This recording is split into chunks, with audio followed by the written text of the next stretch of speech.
Have you heard the term highly sensitive person before? It's a term used to describe a trait that 1 in 5 people are born with.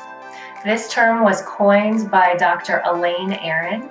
It's now been researched in over 1,000 studies, and it also has a scientific name called sensory processing sensitivity.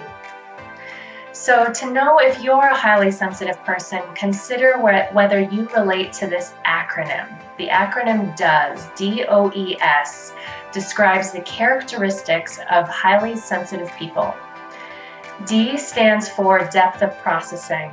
So you take in the world deeply, the sights, the sounds, textures. You take in what you see deeply, you think about it a lot, you feel a lot, and you might have a lot of sensation in your body. O stands for the tendency to become overwhelmed. Because we're taking in everything to such a great degree, we're going to become overwhelmed more quickly than non-HSPs. E stands for empathy and emotional intensity. So you might be highly empathetic, meaning you have the ability to put yourself in somebody else's shoes very easily, and you might even struggle with feeling what they're feeling, which is a beautiful thing, but sometimes it can be quite painful. And your emotions might be intense.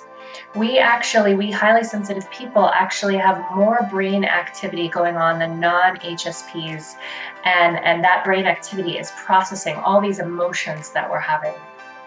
And then S in DOES stands for sensitivity to subtleties. So if you're an HSP, you might pick up on subtleties in your environment, in changes in facial expressions, in tones of voice. You notice nuance. So when you process your environment deeply, you have a tendency to become overwhelmed. You have strong emotions, a high degree of empathy, and you're sensitive to subtlety. Something like a global pandemic is very intense for you. It's intense for everybody, but it is particularly intense for highly sensitive people in the way that we process the world. So I want to give you a tool to help you feel a little bit better in this moment. So I'd suggest that you get out a piece of paper and pen and you take notes. So this tool is called 1, 2, 3, 4, 5, and we're going to use it to feel a little bit better, to calm down our sensitive nervous system, to help our beautifully sensitive brain feel a little bit better. So number 1 in 1, 2, 3, 4, 5 is I want you to think about or list one thing that you're grateful for in this moment. It could be the fact that you know you will have a meal later today. It could be you're grateful for the pet you have or for somebody special in your life. Anything you're grateful for, write it down. Number 2 is I want you to list 2 sensations in your body. When we have a lot of emotion and when we feel overwhelmed, we tend to check out of our body. And while it's understandable and we tend to go up into our head or even dissociate, come outside of ourselves, it's much better to be in our body. We can be much more grounded there. So the way to do that is just to notice your body and name 2 sensations. So right now I notice I have kind of a warm sensation in my legs. And I feel a little bit of tension in my throat as I try to project. So you're just going to notice that, notice 2 sensations, and then take a breath into them.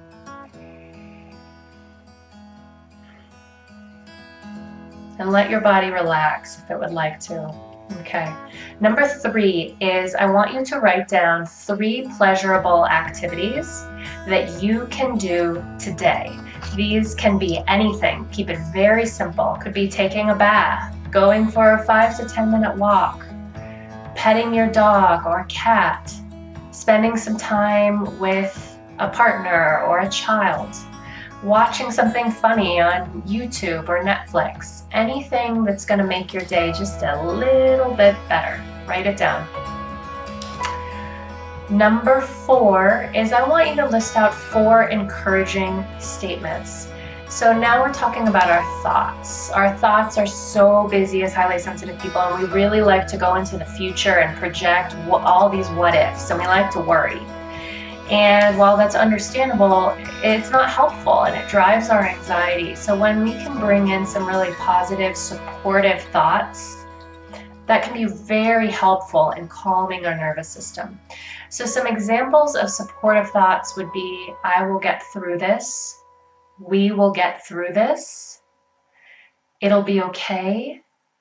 I have support. I can get support.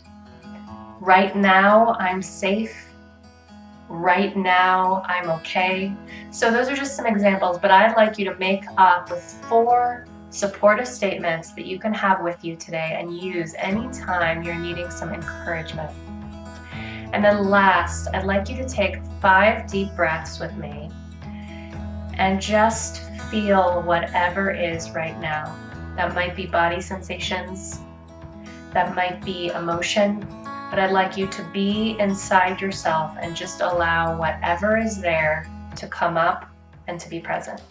All right, so let's start and go at your own pace.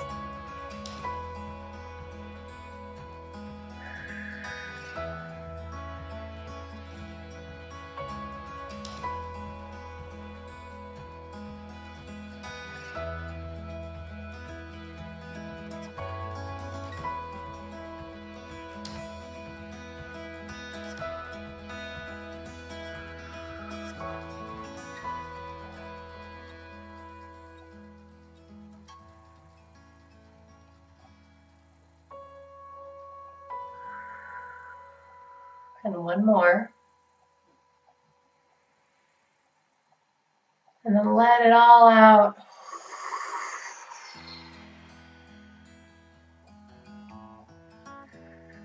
So I know my body feels a little calmer, and yours may or may not. You may actually feel more emotional. And if you do feel emotion right now, I just encourage you to feel it.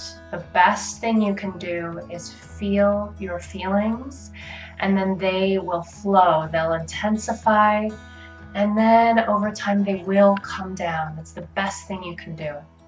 So use this tool 1, 2, 3, 4, 5 whenever you need to feel a little bit calmer, a little bit better. I'll list down below what each of the numbers are.